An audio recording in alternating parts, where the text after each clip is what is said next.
The betrayal. Love has moved out. The room is silent. The table is left. Broken bread still sitting there. Wine half finished. Herbs and lamb scattered across the table. In the distance, you can hear footsteps moving through the olive grove. Who they are, we do not know. The upper room hangs suspended in time. Cushions scattered, crumbs across the floor. A basin and a towel sit by the door.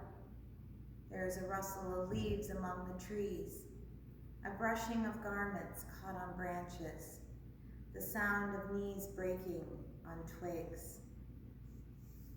The upper room is cold, full of questions.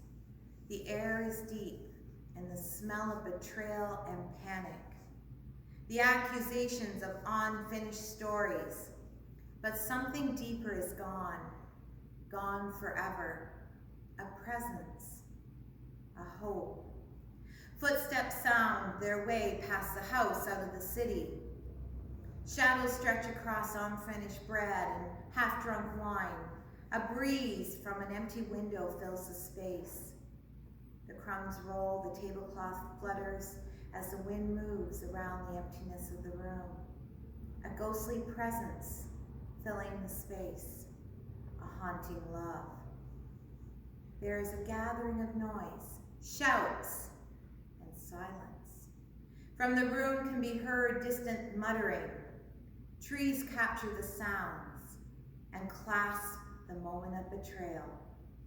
Suddenly, all at once, the wind changes direction. The silence breaks.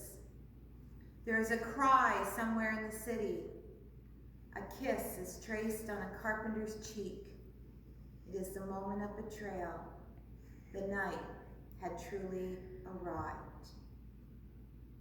Luke 22, verses 47 to 54. While he was still speaking, a crowd came up, and a man who was called Judas, one of the 12, was leading them.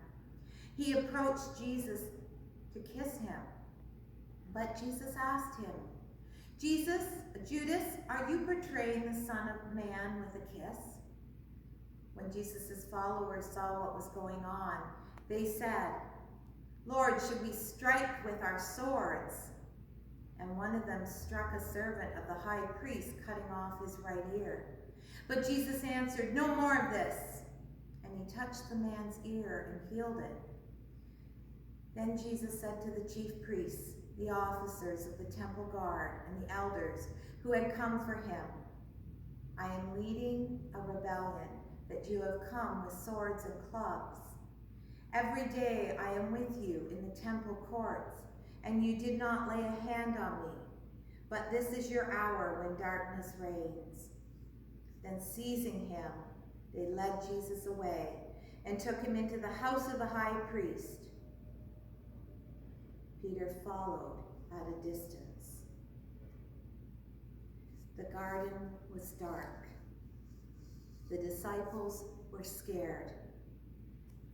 Jesus, their leader, had been taken from them.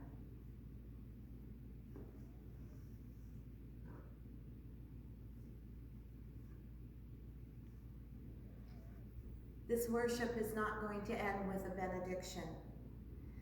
For this worship does not end here.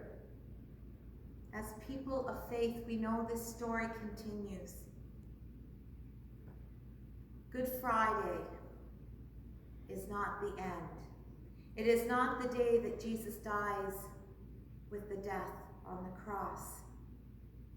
So we depart, the story unfinished, to contemplate, to wonder, and to wail. We will return during the week to continue our waiting and our wondering. And then we will rejoice with the story of resurrection.